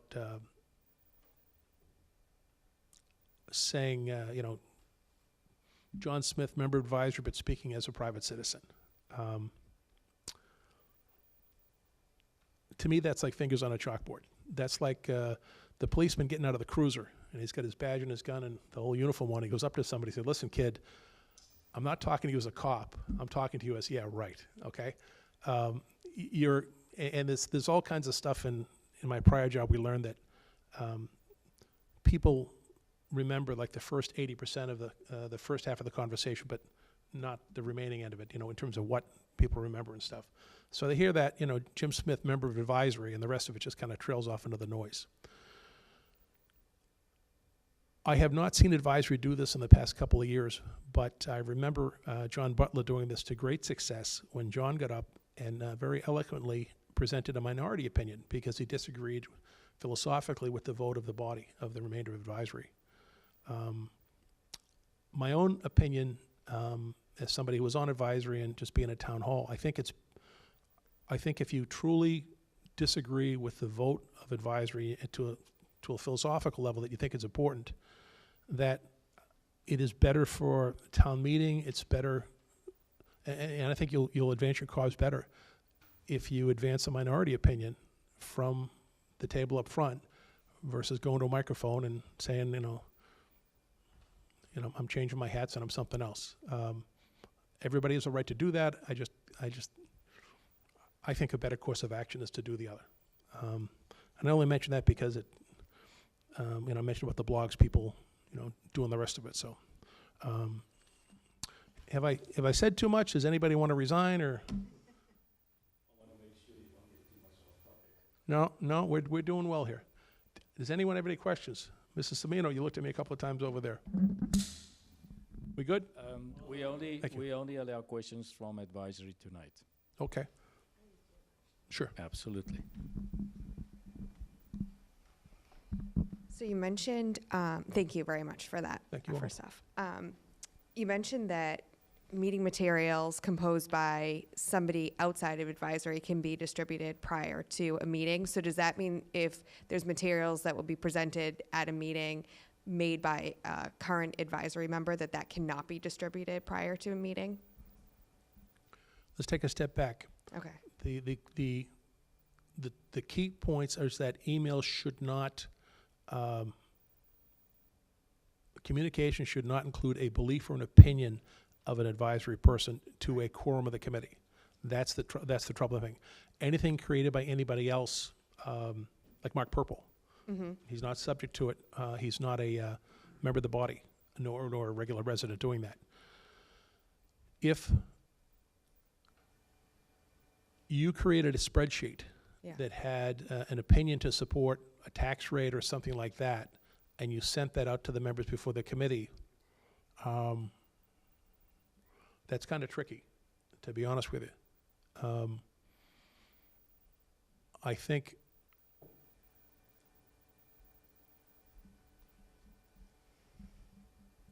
I got to tell you, I'm not sure the answer to that. I think it would probably depend upon the specifics. What would the spreadsheet be? Like, let's if this is something you created from scratch, most of your documents will be budgets presented by somebody else that you analyze. Yeah. But if we get back to, for example, the analysis that John Butler did on the debt, I don't know the answer to that. Okay. I don't know. I'll be happy to call. In fact, I'm going to see someone tomorrow from the AG's office. I'll ask the question. But this stuff is so, it's complex, and it's very case specific. And again, editorial opinion here, I think it's nuts the way the state has created open meeting laws. It's like the Scarlet Letter, the big A.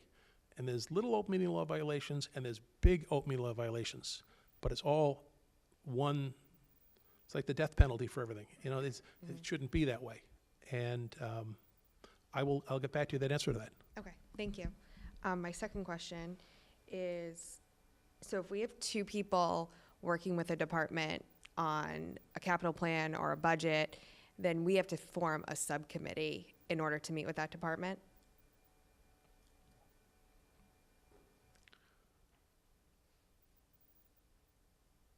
There's a wrinkle there. It gets down to, I'll send you the material that I have from the AG's office on that. Okay. That talks about subcommittees and how all that's done and the rest of it. We're subcommittee happy in town. We have almost 65 or 70 boards and committees in town, which is a lot. There's ways to do that. There's ways not to do that. It's pretty nuanced. It gets into who the information is going to go back to, whether it's a public body. There's like 3 legs to that. I don't have that material in front of me, or I don't want to shoot from the hip because it's very specific. But I will get you the information from an email I had from the AG's office on that particular topic. Thank you. And my third question. If there was one person, you'd be fine. But it's when you have But it's two, you have a right. body. Okay. And my third question is, do minutes fall under the same kind of rules for a subcommittee as it would for advisory? If you had a subcommittee or a working group, it would be held to the same standards, posting meetings, Okay. agendas, 48 hours, all that good stuff. Okay. All great. of it does, yeah. Thank you very much. Thank you. Good night, folks.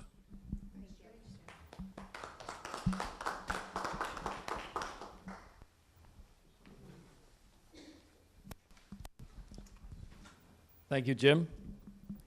Word of caution, whether it's a subcommittee or not is the question firstly, but he will get back to us. And with that, I conclude tonight and adjourn the meeting. Thank you very much.